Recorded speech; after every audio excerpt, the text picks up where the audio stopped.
Indeed, lads, welcome back to another video on the channel. Today I got for you guys a very informative one, the 4-1-2-1-2 second variation formation, custom tactics, and player instructions for you guys. Today I'm going to show you guys what to exploit, what to look out for, what you're really going to find with this formation, and why it is so good this year in FIFA 22. So let's get into it. Here we are, 4-1-2-1-2 second variation. Let's hop straight into it. This is the only formation I am focusing on today. Defensive style, balanced. I do not like to high press. I don't like to sit back. I keep it balanced. I think it's a good sort of defensive style to use because you can manually control your defenders. If you want to high press, you can trigger that in game if you need to. The width is set to 35. This is so because even though you have a narrow formation in the midfield, your left center mids and right center mids are sort of wide for some reason defensively. So when you use the 35 width, it sort of tucks them in and gives you more players, more bodies in the midfield. Depth, I keep at 50. I like that. It's a good number for me. Right in the middle, very balanced once again. On the offensive side now, build up play, I keep on balanced. I like to be more manual and more myself when I'm attacking. I use my L1 and R1 triggers to call for my player or send them on a run. So that's what I really like to do with this formation. And you'll see with the instructions, your players move on their own though. It is not just everybody stand still. Do not worry about that, as you will see here. In this clip here is the 4-1-2-1-2's balanced build-up play. As you can see, players are still making runs. A lot of FIFA players tend to think balanced build-up play means players stand still, they're very stagnant. No, that is not the case. What actually happens is your players make runs when the opportunity arises, as you can see here with FIVERR. Moving on to the chance creation, I put on direct passing. This is a new tactic this year I like to use, especially with this formation, being that it's very narrow with those three attackers, the two strikers, and attacking mid right below them. You can always have that first initial pass, R1X, driven into your striker's foot, and immediately perform direct passing to go forward, quick counterattacks. This formation is very good with the counterattacks, as you will see in these clips here.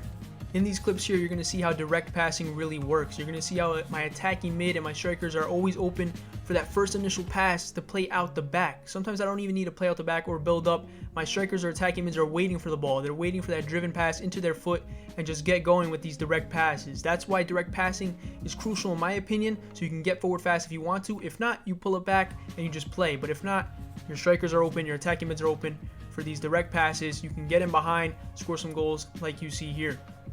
And the width, I keep on 50. The outside mids, they sort of stay tucked in, sort of go out wide depending on what situation they're in. So keep that on 50. Keep it very balanced. Make them create their own stuff and what they want to do and what you want to do, most importantly, with your L1 and R1 triggers. Win in the attacking third with this formation, guys. You want to have composure. You'll always have that center defensive mid sitting up top for any relief of pressure if you need to give him the ball. Other than that, you're going to have multiple players in the top 18, as you see here, creating openings, creating gaps. So be patient. When those gaps open up, take them. Players in box, I keep on 5. I like the 3 players running into the box and the 2 players on top for any loose balls or second balls there to win it back, and then we play again and try to create something once again. So it's a good balance with 5. I would keep it on that. Corners 1, free kicks 1, personal preference, up to you with those 2. Moving on to the instructions, both strikers on get in behind and stay forward. This get in behind tactic is very, very key for this formation. The get in behind instruction is very crucial because of the counter-attack opportunities you will give yourself when it is on. As you can see here, we win the ball, Sterling's in behind, and we get a goal. Onto the attacking mid, just keep them on stay forward, don't touch anything else. Have them stay forward, create that trio up top, always waiting up there for any counterattack possibilities. Your left center mid and right center mid will be on balanced everything, cover wing. You do not touch a thing here. Make sure they're on cover wing, balance everything else. They'll cover the wing, that's what it's for, because you don't have much width defensively or offensively with this formation other than the outside backs. So it's good to keep them on cover wing, because what that does is, as you can see here, defend the open wing if teammate isn't marking. So if there is someone that needs to be marked out on the wing, they'll go out there. If not, they'll tuck in, so do not worry about that. Your midfield will not be that open. Another crucial part about these outside center mids is the runs they make, how they get in behind, and how their runs are not tracked by their opponent's defenders. They make these runs, as you can see on your screen here in these clips, and none of their runs are being tracked. They go out wide, they come inside, they make inverted runs, overlapping runs, and their runs will not be tracked. So look out for these center mids.